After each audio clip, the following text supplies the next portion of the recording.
Chapter 99. Blessings. Deuteronomy chapter 28, verses 1 to 14.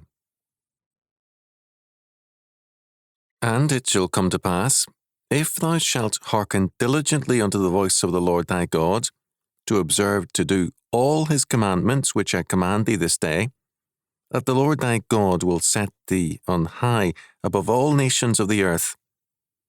And all these blessings shall come on thee and overtake thee, if thou shalt hearken unto the voice of the Lord thy God. Blessed shalt thou be in the city, and blessed shalt thou be in the field. Blessed shall be the fruit of thy body, and the fruit of thy ground, and the fruit of thy cattle, the increase of thy kine, and the flocks of thy sheep. Blessed shall be thy basket and thy store. Blessed shalt thou be when thou comest in, and blessed shalt thou be when thou goest out. The Lord shall cause thine enemies that rise up against thee to be smitten before thy face. They shall come out against thee one way, and flee before thee 7 ways. The Lord shall command a blessing upon thee in thy storehouses, and in all that thou settest thine hand unto, and he shall bless thee in the land which the Lord thy God giveth thee. The Lord shall establish thee an holy people unto himself, as he hath sworn unto thee, if thou shalt keep the commandments of the Lord thy God, and walk in his ways. And all people of the earth shall see that thou art called by the name of the Lord, and they shall be afraid of thee. And the Lord shall make thee plenteous in goods, in the fruit of thy body, and in the fruit of thy cattle, and in the fruit of thy ground, in the land which the Lord sware unto thy fathers to give thee. The Lord shall open unto thee his good treasure, the heaven, to give the rain unto thy land in his season, and to bless all the work of thine hands. And thou shalt lend unto many nations, and thou shalt not borrow.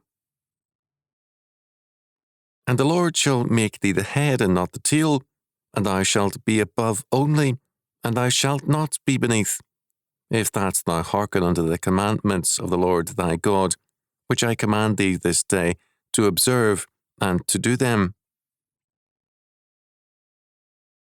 And thou shalt not go aside from any of the words which I command thee this day, to the right hand or to the left, to go after other gods to serve them.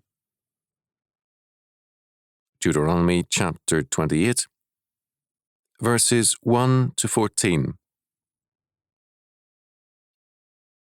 Perhaps 25 years ago, I spoke at a college conference and said, in passing, that our God, being creator of all things, has made all things good and with a total rationality that makes knowledge possible. A distinguished graduate school professor from a major university, also a speaker, objected vigorously.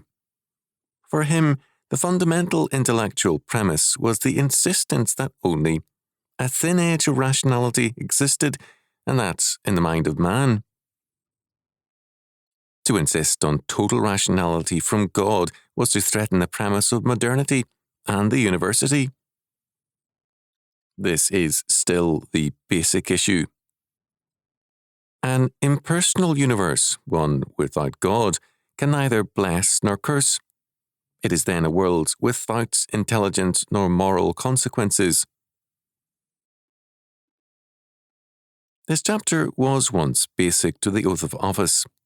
The office bearer invoked God's blessings for faithfulness and his curses for disobedience. Moral neutrality is an impossibility in such a universe because every act is before God's eyes, and there is no life nor thought outside of nor apart from God. Years ago, E.G. Browne, in A Year Among the Persians, wrote of one sect, the Persian Balis, a modern sect. They seemed to have no conception of absolute good or absolute truth. To them, good was merely what God chose to ordain, and truth what he chose to reveal, so that they could not understand how anyone could attempt to test the truth of a religion by an ethical and moral standard. This view posited an irrational God or fate. The modern view assumes an irrational world. Because the universe is totally God's creation and, however fallen, is still totally governed by Him, the curses and blessings are irresistible. In verse 2, they are shown to be not only inescapable, but also irresistible. They pursue and overtake us. They follow inevitably because God so ordained it. The words blessed and blessing occur 10 times in this text. As Bernard N. Schneider pointed out, these blessings are, first, national. Second, the promised blessings are material and earthly. Third, the promised blessings are conditional. They require faithfulness. As David F. Payne pointed out, verses 3 to 6 tell us how extensive and comprehensive these blessings are.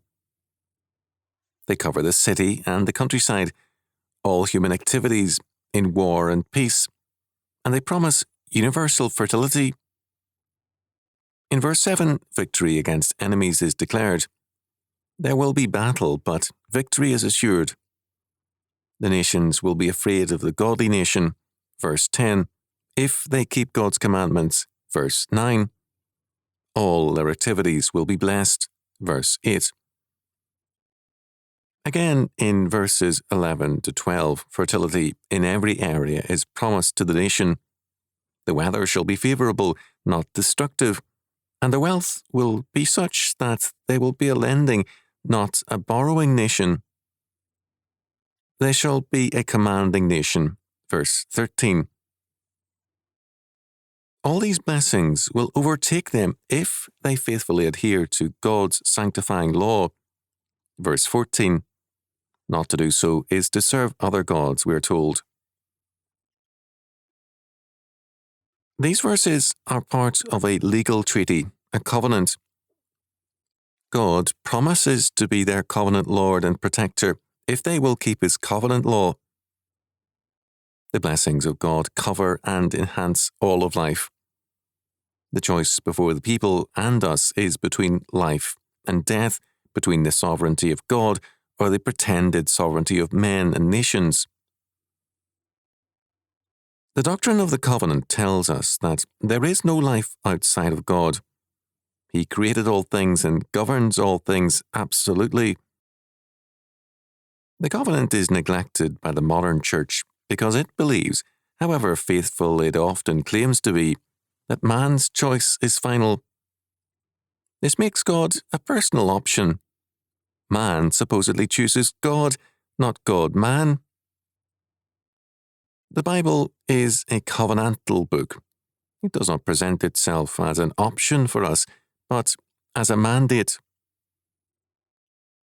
Because God cannot be someone for us to judge and accept on our terms, we are required by the covenant to submit to God's terms or be cursed. The blessings are radically related to national life and the land. Elsewhere, the Bible speaks of personal blessings and curses. Here, they are primarily national. Our life here is important because eternity and heaven are important, and the one is the preparation for the other. The blessings and the curses cover every area of our life because no area is outside of God and His government. God's blessings are a declaration of our future in Him because they are a promise of life, whereas His curses assure us of death and destruction. We know the future under God precisely in these terms as blessings and curses. The modern impulse is to view the future naturalistically, which is why the experts were taken by surprise when the Soviet Union collapsed. They had equated total power with total success. Political prognostications of the future are fallacious because they assume the ultimacy of the political order. Verse 12 tells us that God ordains the weather, and He can bless or destroy men and nations thereby. Since God makes it clear that He so powerfully rewards covenant nations, it is obvious that the lawless nations are marked by a strong perversity in the rebellion against God. Psalm 2, verses 1 following. Man's original and basic sin is his will to be his own God. Genesis chapter 3, verse 5. And he therefore wants no blessing if it comes from the hand of God. About 50 years ago, a man made it very emphatically clear to me that if there were anything like a blessing in his life, it would be of his own making. He wanted nothing from the hand of God. This is basic to life under God's curse, whereas a blessed life is one lived entirely under God and His law word. This morning, I had a long telephone conversation with my brother Haig with respect to problems in the Balkans, where he is at work through his organisation, Macedonian Outreach. The whole area is foundering because of conditions going back to 1940 and World War II. The great illusion promoted by the United States and others is that freedom, by which they mean voting, will bring wealth and prosperity, but it does not. What is required is character, moral standards put to work, a governing faith that creates its own environment. Lacking that, the people will curse freedom and democracy as much as they did Marxism and dictatorship.